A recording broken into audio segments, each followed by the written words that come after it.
Ce programme vous est offert par Kadibir. Notre patrimoine, c'est vous. Depuis son accession à l'indépendance le 15 août 1960, le Congo-Brazzaville vit une instabilité politique comme tous les autres jeunes États africains. Premier président de la République, l'abbé Fulbert Youlou. L'abbé Fulbert Youlou, chef du gouvernement, accompagné d'André Malraux, signe l'indépendance de son pays. Désormais libéré du joug français, le Congo de l'abbé Fulbert Youlou s'attache à mettre sur pied son gouvernement. Je combats le communisme et je le combattrai tant que je vivrai jusqu'au bout. Pour les événements des Trois Glorieuses des 13 au 15 août 1963, il est contraint à la démission sous la pression des syndicalistes, sollicitant surtout l'aide de la France pour sauver son pouvoir. Le général de Gaulle le lâche, pourtant il a remis Liomba au pouvoir au Gabon. Un système de parti unique met le feu aux poudres. En 3 jours, le régime est renversé. La grève générale décrétée le 13 août entraîne l'emprisonnement de plusieurs leaders syndicaux. Le mouvement tourne alors à l'émeute et les grévistes tentent de libérer leur chef. Le 15 août, les manifestants encerclent le palais présidentiel. L'abbé Fulbert Youlou est contraint de démissionner.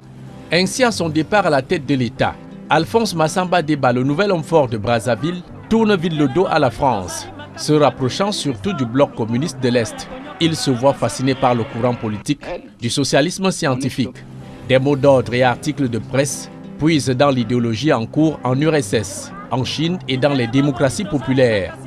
L'Afrique, elle dit, mon estomac est assez solide. Mais de toute façon, solide ou pas, je vais essayer d'abord. Si j'ai des coliques, évidemment, ce n'est que moi qui aurai des coliques. Ce n'est pas vous. En plus des tensions politiques et la confusion née en 1965 de l'expulsion de ses compatriotes au Congo belge, l'armée en rajoute avec un soulèvement. Le 2 août 1968, à la suite du soulèvement de certains éléments de l'armée, Massamba Déba est contraint de se retirer à Boko, région du Poul, son village natal, puis de donner sa démission le 4 septembre 1968. Une partie de la Grande Muette lui reproche d'avoir fait arrêter le capitaine Marien Ngouabi, le futur initiateur du Conseil national de la Révolution. Chaque minute, quand vous travaillez, pensez à la Révolution. Quand vous étudiez, pensez à la Révolution. Même quand vous mangez, même quand vous buvez. Tout pour le peuple! Tout pour le peuple! Faites-vous mourir! Faites-vous mourir! Ngouabi, Marienne, 32 ans, chef d'État, un jeune homme. Depuis la chute de Massamba Déba, cet homme qui fait son footing tous les matins à 6h30 dans les rues de Brazzaville, cet homme dirige le Congo socialiste. Un officier formé très traditionnellement en France. Devenu chef de l'État dans un tour de passe-passe le 31 décembre 1968, Marien Ngouabi confirme son option socialiste.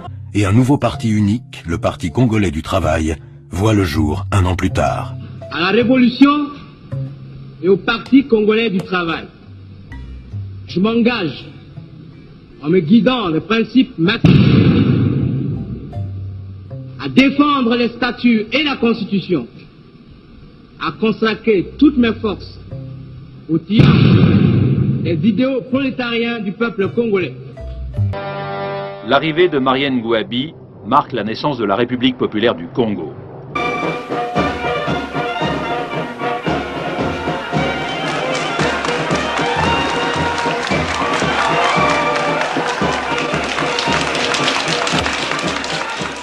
Et dans l'amitié, l'unité, le progrès, ainsi nous bâtirons le Congo. Il ne suffit pas seulement de parler, il faut agir. Tout pour le peuple! Tout pour le peuple! Classe ouvrière! Unité, lutte, socialiste! Classe ouvrière! Unité, lutte, socialiste! Classe ouvrière! Unité, lutte, socialiste! Connaissant une instabilité sans précédent, le régime Ngouabi fait face à de nombreuses velléités de coup d'État avec le lieutenant Kinanga qui s'empare de la radiodiffusion et la télévision nationale le 23 mars 1970. Mais il est vite abattu. On a l'impression qu'on veut diviser les Africains pour régner. Ou alors il y a certainement d'autres intérêts plus importants que les nôtres qui font que l'on ne puisse pas se comprendre. Impérialisme, colonialisme, néocolonialisme. Devant tous ces tumultes, les Diables Rouges du Congo, éliminés de la CAN de 1968 avec 0 point, ont décidé de reculer pour mieux sauter. Et le point de chute, c'est bien l'édition de 1972 au Cameroun. À peine arrivé au grand complet à Douala pour la 8e phase finale de la Coupe d'Afrique. Une nouvelle du pays ébranle toute l'équipe. Un autre lieutenant, Ange Diawara, a décidé de renverser Marien Gouabi. Ne pensez pas que vous venez ici pour préparer votre petit avenir. Votre petit avenir n'est pas concerné. Vous voyez les gars qui doivent aller jouer et qu'ils arrivent et qu'on dise chez eux, il y a un coup d'État, avec quelle morale? Encore que je dois vous dire franchement, parce que c'est l'histoire que j'ai vécue. Et c'était le 19 et le 24 février, nous devons rencontrer le Maroc. Qu'est-ce qu'on doit faire? Est-ce qu'il faut jouer? Est-ce qu'il ne faut pas jouer? Est-ce qu'il faut... Au pays, les nouvelles n'étaient pas bonnes. Mais on a pris notre décision pour dire, on doit jouer. Au fort de leur mental de bon diable, à leur première sortie, les Congolais accrochent un but partout les Lions de l'Atlas, crédités d'une expérience acquise 2 ans plus tôt, à la Coupe du Monde au Mexique. De ce qui s'est passé à Douala.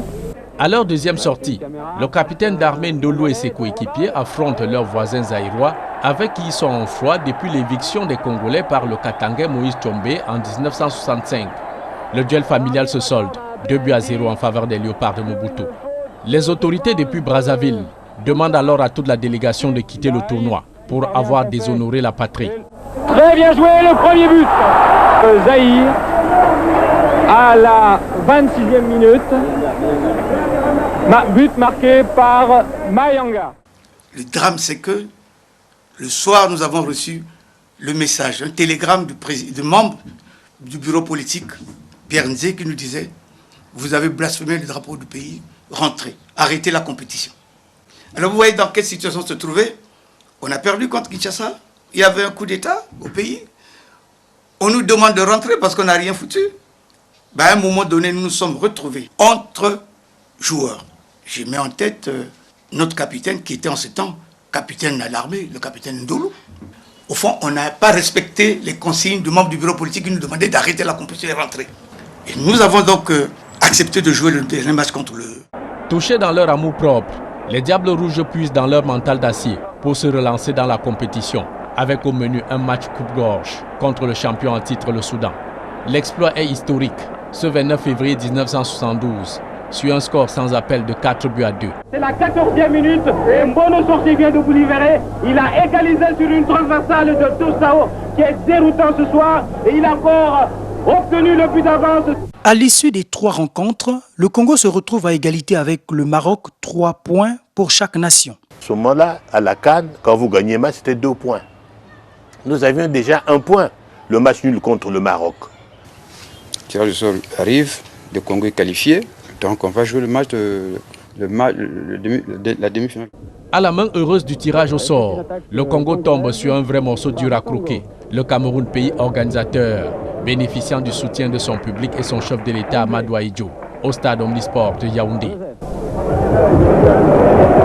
Léa.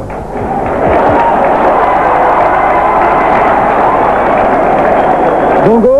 Et quelques minutes avant le coup d'envoi, un journaliste camerounais qui a gagné le match avant de l'avoir joué nargue son confrère congolais. Donc je fais le papier, l'avant-papier sur le Cameroun-Congo.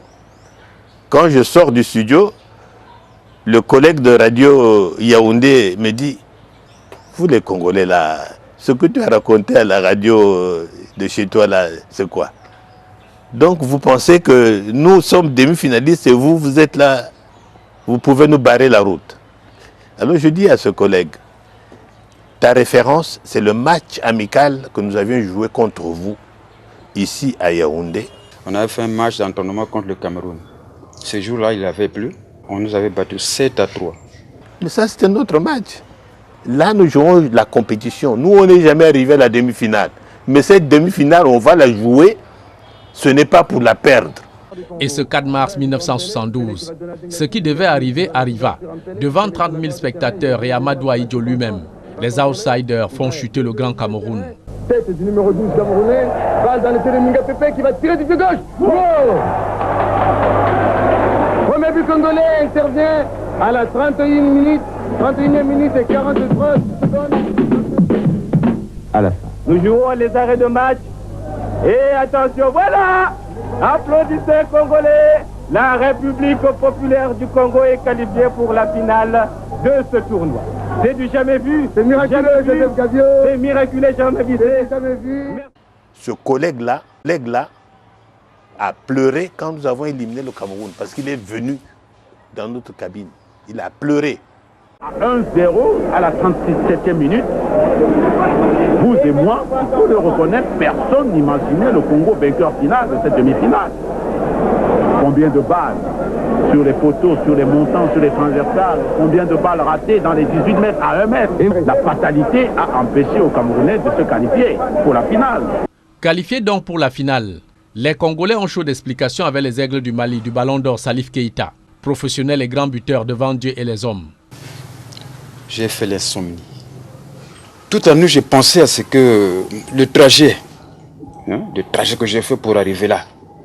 La finale, bon ben, qu'est-ce qu'il faut faire? Puisque nous avons gagné la demi-finale, ben, c'est sûr qu'on n'aura pas le Cameroun avec nous parce qu'on les a éliminés. Il y aura donc moins le public du Cameroun. Heureusement, en ce temps, 2 avions étaient affrétés par le président Marien Ngouabi pour amener les supporters qui ont envahi le stade et qui nous ont soutenus. Et nous voici contre le Mali. Et nous avons remporté la coupe avec 3-2.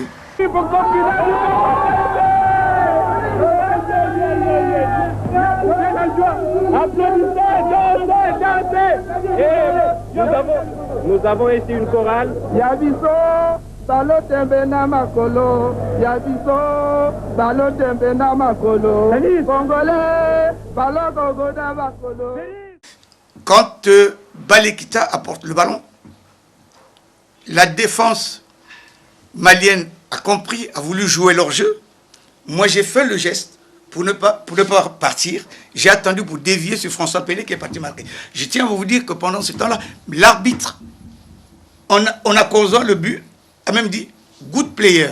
Ce qui signifie qu'il était sur le point de me siffler hors jeu. Mais comme j'avais compris, j'étais obligé de ne pas me mettre dans leur jeu. Et intelligemment, c'est une déviation sur François Pelé qui marque le 3e but.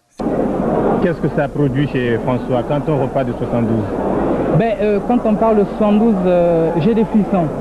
J'ai des frissons parce que je me vois encore prendre l'avion à Marseille pour aller jusqu'à Douala. C'est vrai, j'ai des frissons. Et je pense que on a montré ce que l'on valait. Comme je l'ai dit tantôt, on avait beaucoup d'individualité, on avait beaucoup de garçons qui pouvaient faire là différent. De retour au pays, les héros de 72 sont portés en triomphe, reçus par le président Marien Ngouabi. Comme tous ses autres pères africains, le chef de l'État congolais avait su bénéficier des retombées politiques de cette victoire des Diables Rouges. Depuis que ma mère m'a né, je n'ai jamais vu de telle chose. J'ai ma fille qui s'appelait Marie-Jeanne. Depuis Libreville, je la cherche. Ce programme vous a été offert par Kadibir. Notre patrimoine, c'est vous.